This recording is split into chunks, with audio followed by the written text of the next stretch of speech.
Hello friends, welcome to my channel stock market info. तो चलिए friends, आज का ये वीडियो स्टार्ट करते हैं। इस वीडियो में फ्रेंड्स हम डिस्कस करेंगे डिफेंस सेक्टर को लेकर। और फ्रेंड्स, डिफेंस सेक्टर की क्या इंपॉर्टेंस है, आई डोंट थिंक कि इस पर हमें मतलब पता ही होगा आप सबको कि डिफेंस सेक्टर कितना इम्पॉर्टेंट होता है किसी भी इकोनॉमी के लिए। जैसे कि हम सिचुएशन जो अब देख रहे हैं, क्या चल रही है, वॉर चल रही है। तो जिस कंट्री का जो डिफेंस सिस्टम स्ट्रांग होगा ना, तो वो स्ट्रांगली अपने आप को प्रेजेंट कर सकती है। डिफेंस सेगमेंट का स्ट्रांग होना, ये इसका मतलब ये नहीं होता कि हमने वॉर करनी है। डिफेंस सेगमेंट का स्ट्रांग होना मतलब ये होता है कि हम एक स्ट्रांगली अपने आप को प्रेजेंट कर सकते हैं एवरीवेयर। जैसे कि अब कोई भी इकॉनमी हो, उसके इश्यूज किसी ना किसी के साथ तो चलते ही रहते हैं। जैसे हमारे बॉर्डर कंट्रीज़ के साथ इश्यूज चलते ही रहते हैं।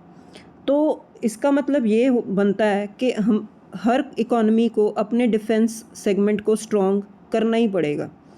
तो ये भी बोला जाता है फ्रेंड्स कि अगर हमें डेवलप्ड इकॉनमी बनना है, हम डेवलपिंग इकॉनमी है, अगर हमने डेवलप्ड इकॉनमी बनना है तो हमें अपना डिफेंस सिस्टम को भी साथ साथ उतना ही स्ट्रॉन्ग करना पड़ेगा जितनी हम बाकी सेगमेंट्स को कर रहे हैं। जितना बाकी सेगमेंट्स पर गवर्नमेंट का फोकस है, उतना ही इक्वलेंट फोकस डिफेंस पर भी होना चाहिए, सो दैट हम अपने डिफेंस सेक्टर को भी स्ट्रॉन्ग करें और एक डेवलप्ड इकोनॉमी बने। डेवलप्ड इकोनॉमी का मतलब ये भी होता है कि उनका डिफेंस सिस्टम बहुत ज़्यादा स्ट्रॉन्ग है।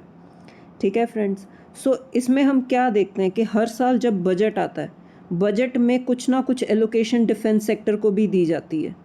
वो क्यों दी जाती है? सो दैट हम हर साल इनोवेट करें, रिसर्च एंड डेवलपमेंट में टाइम लगाएं, उसमें मतलब फंड्स एलोकेट करें, सो दैट हम नई नई टेक्नोलॉजी के साथ अपने डिफेंस को बूस्ट करें।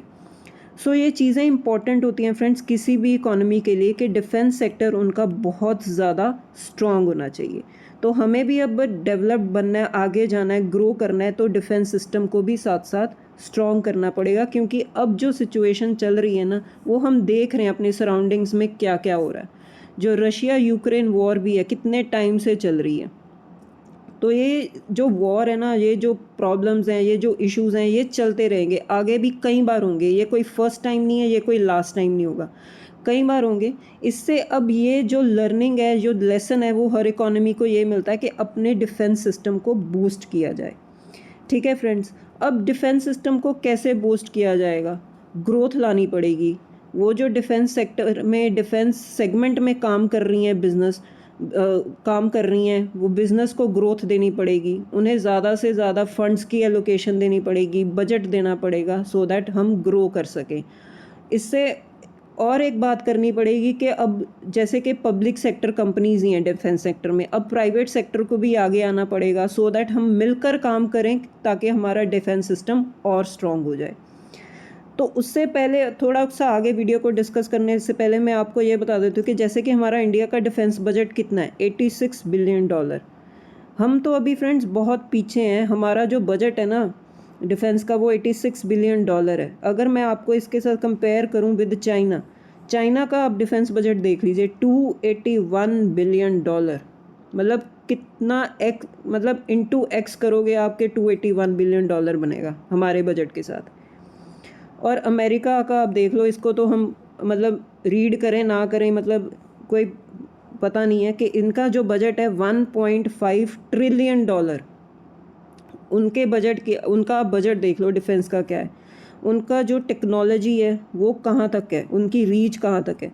तो यहाँ तक पहुँचने के लिए फ्रेंड्स आप सोच सकते हो, अमेरिका एक डेवलप्ड इकोनॉमी है और उनके डिफेंस का आप बजट देख लो। इसी से हम ये पता चलता है कि एक डेवलप्ड इकोनॉमी को भी इतना बजट एलोकेट करना पड़ता है डिफेंस पर, तो हम तो फिर डेवलपिंग इकोनॉमी है। तो डेवलपिंग इकोनॉमी हम मतलब हमें कितना एलोकेशन करनी पड़ेगी, कितना काम करना पड़ेगा डिफेंस सेक्टर में, सो दैट हम भी यहाँ तक पहुँच जाए, हाई टेक्नोलॉजी वाले डिफेंस सिस्टम तक पहुँच जाए।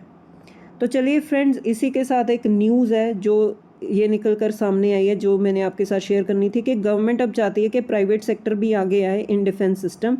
उनका भी शेयर अब इंक्रीज़ होना चाहिए to 50%। जो राजनाथ सिंह हमारे डिफेंस मिनिस्टर हैं, वो बोल रहे हैं अब प्राइवेट सेक्टर को भी मतलब ये चांस दिया जाएगा, उनका भी शेयर डिफेंस प्रोडक्शन में बढ़ाया जाएगा टू 50%। ये तो करना ही पड़ेगा फ्रेंड्स, क्योंकि जो पब्लिक सेक्टर कंपनीज़ है ना, इनके पास इनकी जो ऑर्डर बुक है ना इतनी ज़्यादा बड़ी बन चुकी है, इतनी ज़्यादा आप कह लो कि वास्ट है कि कुछ कंपनीज जो पब्लिक सेक्टर में, उनके लिए ये पॉसिबल ही नहीं है कि ये पूरी ऑर्डर बुक को वो मीट कर पाएँ। इसीलिए प्राइवेट सेक्टर को एंटर करना ही पड़ेगा so that we can move fast. Public sector में कुछ इश्यूज़ होते हैं, काम स्लो होता है, जल्दी डिसीजंस पास नहीं किए जाते, तो प्राइवेट सेक्टर को आगे आना ही पड़ेगा सो दैट हम ग्रो कर सकें फास्टली। नेक्स्ट फ्रेंड्स, ये कुछ लिस्ट है डिफेंस जो सेगमेंट में कंपनीज काम कर रही हैं। ये पब्लिक सेक्टर कंपनीज भी हैं, प्राइवेट सेक्टर कंपनीज भी हैं। अब इस लिस्ट को आप नोट कर सकते हो, अपनी वॉच लिस्ट में रख सकते हो सो दैट आप इनको ट्रैक कर सको अपने इन्वेस्टमेंट के लिए। ये कुछ कंपनीज की लिस्ट है, आप डेफिनेटली इनको नोट करके चल सकते हो। ये भी कुछ लिस्ट है फ्रेंड्स, जैसे ये प्राइवेट सेक्टर की कंपनीज हो गई हैं, जैसे Ventel, Rosel, idea forge, JK, DCX system, Nibe, Sika Interplant, Krishna defence, CFF fluid, Shri refrigeration. ये जो कंपनीज है ना कुछ इनका जो काम है, बिजनेस है, वो डिफेंस सेक्टर को लेकर है, इसीलिए ये डिफेंस सेक्टर में आती हैं। Taneja aerospace, C2C advanced, Apsis, Tekera, Digilogic systems. तो ये कंपनीज़ हैं फ्रेंड्स जो आप नोट करके चल सकते हो, डिफेंस सिस्टम में जो काम कर रही हैं, इनको आप देख सकते हो, इनकी परफॉर्मेंस को ट्रैक कर सकते हो। ठीक है फ्रेंड्स, तो ये कुछ डिफेंस कंपनीज़ हैं, डेफिनेटली आप नोट कर सकते हो। और जब इन्वेस्टमेंट करनी होती है ना फ्रेंड्स, कंक्लूजन यही है फ्रेंड्स इस वीडियो का कि जब आप इन्वेस्टमेंट करनी है तो आप किसी भी डिफेंस जो सेगमेंट में जो फंड है, किसी भी म्यूचुअल फंड हाउस का जो फंड है जो डिफेंस थीम में काम कर रहा है, आप उसमें जाकर इन्वेस्ट कर सकते हो।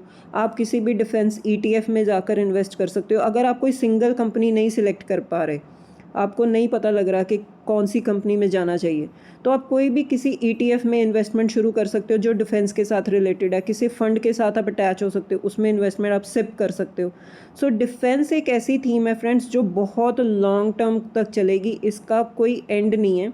क्योंकि जैसे मैंने आपको बजट भी दिखाया कि चाइना का बजट कहाँ पर है, अमेरिका का बजट कहाँ पर है, तो वहाँ तक पहुँचने के लिए हमें बहुत टाइम लगेगा, हमें डेवलप्ड होने में अभी बहुत टाइम लगेगा। तो अगर आप आज से ही डिफेंस थीम में इन्वेस्ट करना शुरू करोगे, आप डेफिनेटली लॉन्ग टर्म में बहुत अच्छे रिटर्न्स बना सकते हो friends. So this was all about this video friends. अब मिलते हैं नेक्स्ट वीडियो में, टिल देन बाय बाय।